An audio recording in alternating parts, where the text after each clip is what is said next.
Marmite FM présente Micro ouvert. Bonjour à tous et merci Est-ce de qu'on peut nous faire un petit rejoindre essai de sur micro Marmite FM. C'est vous qui C'est vous parti présentez. quand vous voulez. D'accord. Ok. Voilà, c'est parti. Manu, est-ce que tu peux me parler dans Tu te présentes, casque ou pas Micro ouvert. Est-ce qu'on se présente Alors, à chaque fois Prenez le micro, c'est votre radio. N'appuie pas Alors. sur ton stylo, on sinon va j'entends parler tout. un petit peu du projet. D'accord. On va parler aussi Micro ouvert. de votre parcours. Allez, c'est bon, le micro est ouvert quand tu veux. Comme ça, on commence direct. Fabienne Siéjac, bonjour. Bonjour Noradine. Vous êtes la présidente de l'association Bien-être en Yvelines. Vous êtes naturopathe, réflexologue, entre autres. On va y revenir en détail. Et vous organisez beaucoup, en tout cas vous participez à beaucoup d'événements pour le mois de juin. Ça commence le 5 juin et le 25 juin, ce sera la dernière. En tout cas, pour l'instant, il y a peut-être d'autres choses qui vont venir pour les mois à venir. Alors, est-ce que vous pourriez, pour commencer cette émission, nous dire en quelques mots, nous présenter cette association Bien-être en Yvelines? Bien-être en Yvelines, c'est une association de professionnels et de consultants bien-être qui se sont réunis pour mieux se faire connaître sous un statut associatif.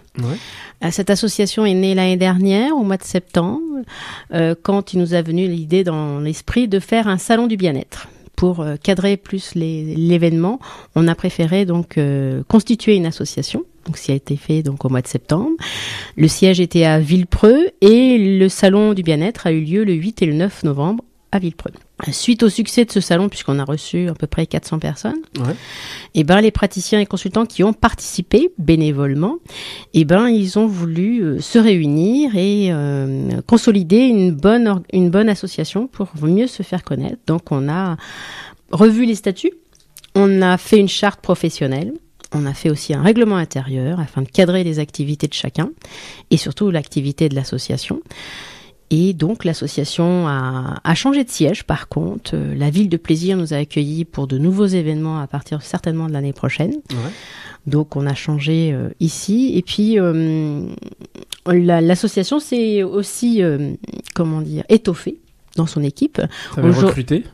Non, on n'a pas recruté. Tout le monde est venu nous solliciter, on va dire, plutôt, parce qu'ils ont vu que l'initiative était intéressante. On recherche pas forcément de profil particulier. L'association est ouverte à tout praticien et consultant déclaré, professionnel en tout cas, et donc présent dans les Yvelines principalement, puisque je suis aussi sollicitée dans Normandie et dans le 91 et dans le 95, mais là c'est pas possible. C'est un peu trop large. Voilà, c'est plus les Yvelines. Hein. Donc on se réunit, on est 32 actuellement, alors qu'on était 20 lors du salon. Il y a de nouvelles disciplines qui sont arrivées, des disciplines qui sont parties, et puis voilà, ça évolue. Justement, en parlant de ces disciplines, ces praticiens, de quelle pratique parle-t-on justement? Je l'ai évoqué en parlant de vous, naturopathie, réflexologie. Qu'est-ce qu'il y a d'autres comme disciplines qui sont proposées? Alors, il y en a différentes. Là, sur le flyer qui est devant moi, mais que vous retrouvez aussi sur le site internet. Sur le site internet de Bien-être en Yvelines, vous retrouvez toutes les disciplines. Il y a de l'art-thérapie, par exemple. Il y a de la danse libre. Il y a du doing. Il y a de l'EFT, ce qu'on appelle de l'Emotion Freedom Technique. Vous avez du Feng Shui. Vous avez de l'hypnose. Vous avez du magnétisme qui est proposé. Différents massages de bien-être. Vous avez de la naturopathie. Vous avez de la psychologie du sport. Vous avez du Qigong. Justement, on va s'arrêter sur ça, puisque vous avez évoqué... Il y en a plein. Il y en a plein. On renvoie au site internet pour avoir la liste complète. Vous avez parlé notamment de naturopathie. Alors, expliquez aux auditrices, aux auditeurs en quoi consiste la naturopathie. Parce que ça peut sembler comme ça au premier abord comme des disciplines un petit peu transversales de la médecine ou un peu moins connues en tout cas du grand public. La naturopathie, effectivement, n'est pas forcément connue du grand public. Pourtant, elle existe depuis longtemps. On parlait surtout d'hygiénisme avant.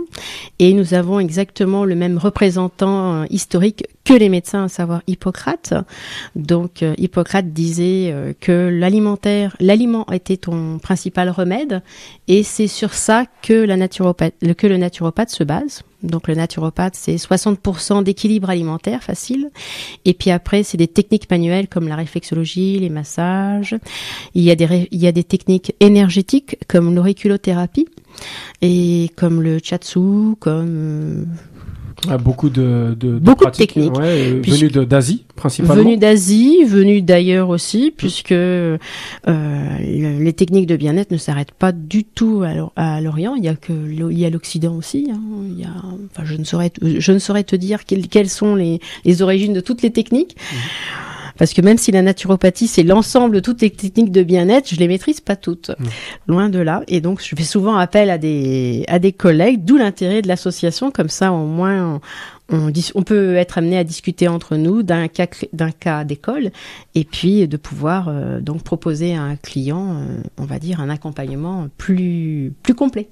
Et il y a une formation pour devenir un naturopathe? Il y en a plusieurs de formations. Moi, j'ai fait celle du Sénato, donc du Collège européen de naturopathie holistique qui se trouve sur Paris.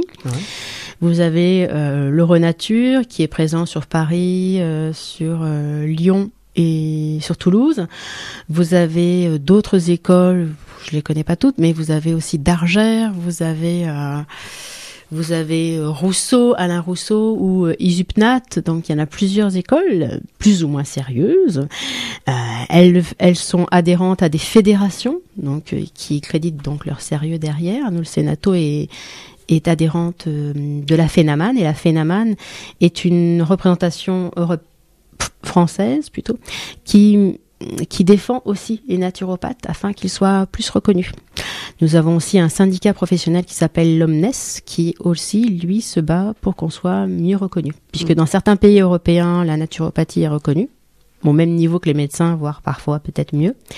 Et donc en France, par contre, en France, ce n'est pas le cas. En tout cas, pas encore. Est-ce qu'elles ont du crédit, ces médecines dites alternatives auprès du grand public? Oui. Ces techniques sont toutes plus ou moins reconnues par le grand public. Celle qui est certainement le plus connue, c'est la réflexologie, les massages, parce qu'on en fait dans les instituts de beauté. Les instituts. Alors quand on parle de réflexologie, ce sont des massages curatifs, ce ne sont pas des massages uniquement de bien-être. Alors, il faut savoir que questions pièges. Non, pas des questions pièges. Je vais plutôt, corriger un peu.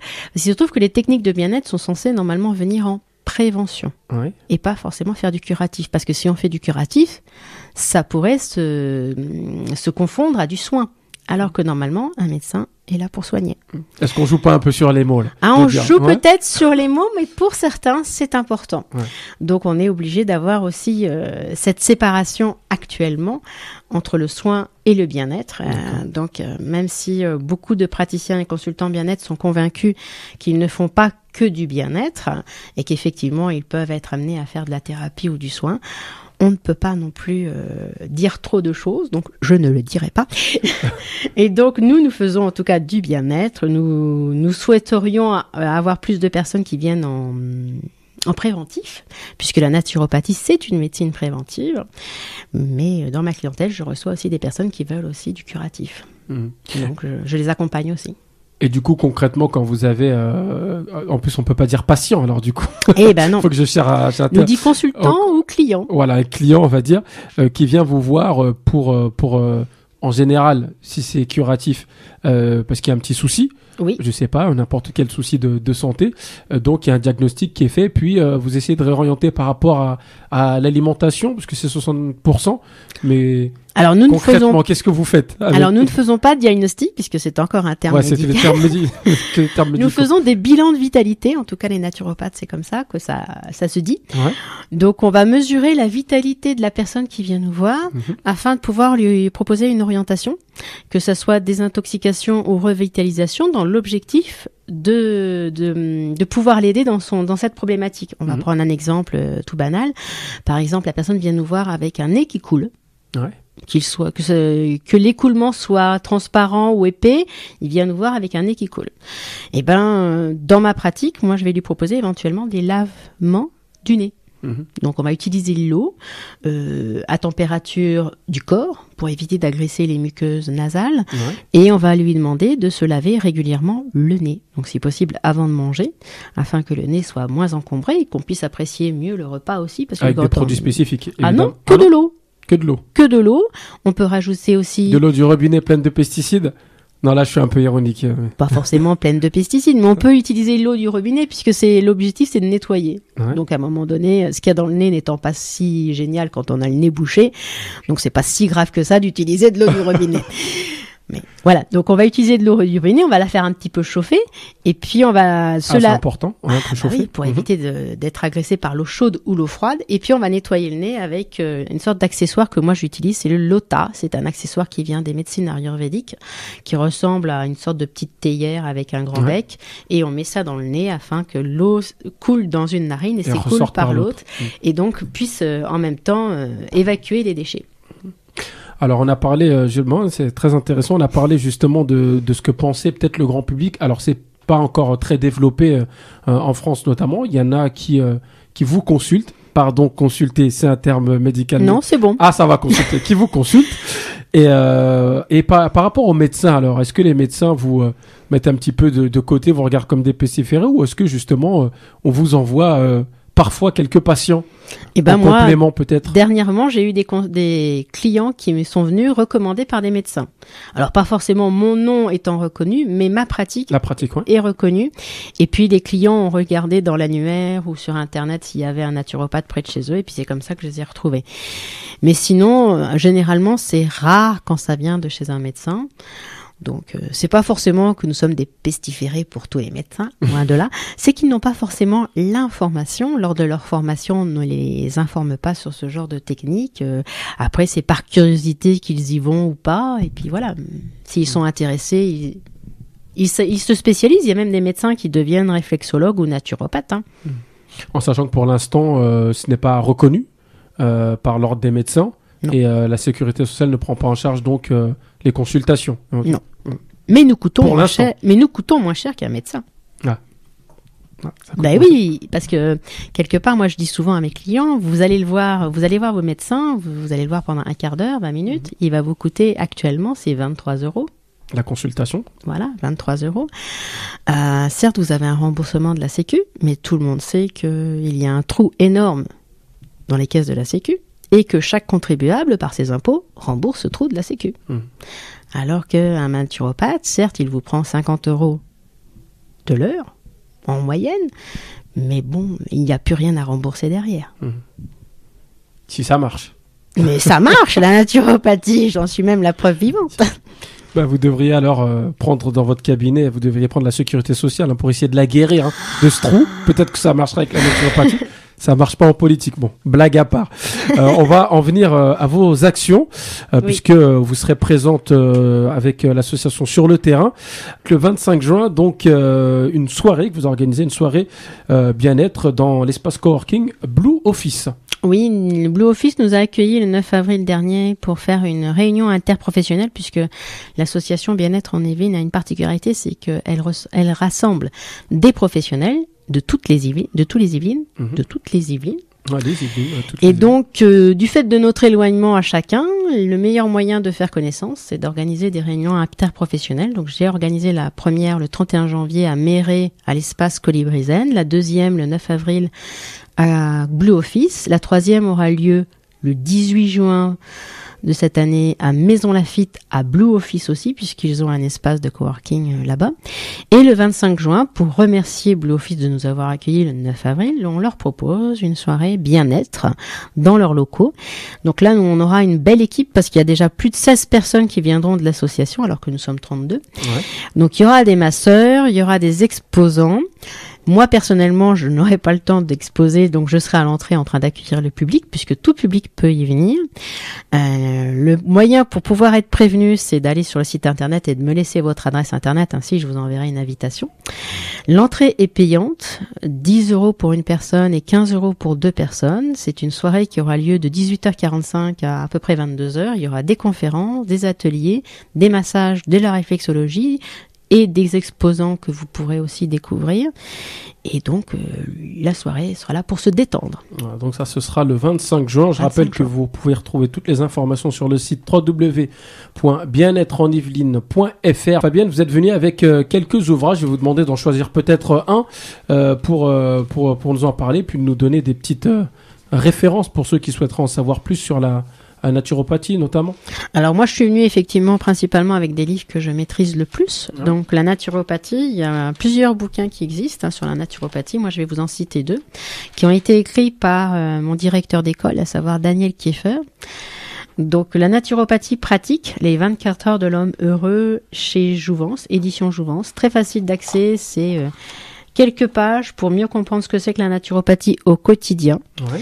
Donc c'est très facile d'accès et on explique tout vraiment pour tout public. Après, vous avez votre première visite chez le naturopathe, toujours écrit par Daniel Kieffer. Par contre, édition Le Souffle d'Or. Et là, encore une fois, c'est une explication de ce que c'est que la naturopathie et quelques cas d'école qui sont cités dedans. Par exemple, la naturopathie et le 3e âge, la naturopathie et les étudiants, je crois, et le tube digestif. Donc voilà, c'est l'occasion de découvrir un petit peu la naturopathie. Mmh. C'est déjà pas mal, elle est un dernier. Un dernier que j'aime bien aussi, c'est le livre écrit par Jean-Charles Soumerade, qui est un professionnel de l'aromathérapie, que je n'ai pas besoin de citer peut-être sur les ondes, mais peut-être que si. Donc Jean-Charles Soumerade, voilà, je parle de ton bouquin, Mon atelier d'aroma, l'aromathérapie créative, ou les huiles essentielles qui permettent de, entre guillemets, soigner, parce que c'est cité sur le bouquin, qui permettent de créer son parfum, qui permet aussi de cuisiner et de passer un moment de bien-être sans égal. Voilà, en tout cas, aux éditions Marabout. Aux éditions Marabout. En tout cas, merci Fabienne Siéjac pour toutes ces informations. Et puis, bon courage pour toutes les dates que vous avez pour le mois de juin. Et il y en aura une aussi au mois de juillet. Ouais. Qui n'est peut-être pas cité sur le site encore parce que c'est Fabienne qui met le site en marche. Donc nous ferons aussi une soirée bien-être le 1er juillet avec l'association Le Tourbillon qui se trouve sur les Clés-sous-Bois. C'est une association qui soutient les assistantes maternelles et il leur propose du matériel de périculture en location ou en prêt. Et comme je faisais partie de cette association il y a quelque temps encore comme maman, puisque j'ai 2 jeunes enfants qui étaient à la ludothèque, et je leur ai proposé de faire des soirées bien-être. Et à partir de septembre, nous aurons certainement une soirée tous les mois avec l'association Le Tourbillon. Et là encore, nous ferons des réflexologies, des massages et des conférences pendant toute une soirée le 1er juillet au sémaphore des Clés. Bien, merci en tout cas. C'était complet, voilà, passionnant. Fabienne Siéjac, je rappelle que vous êtes présidente de l'association Bien-être en Yvelines. Merci d'être venue au micro de la Marmite. Merci Moraline. C'était Micro ouvert, un entretien mené par Nouradine Agne.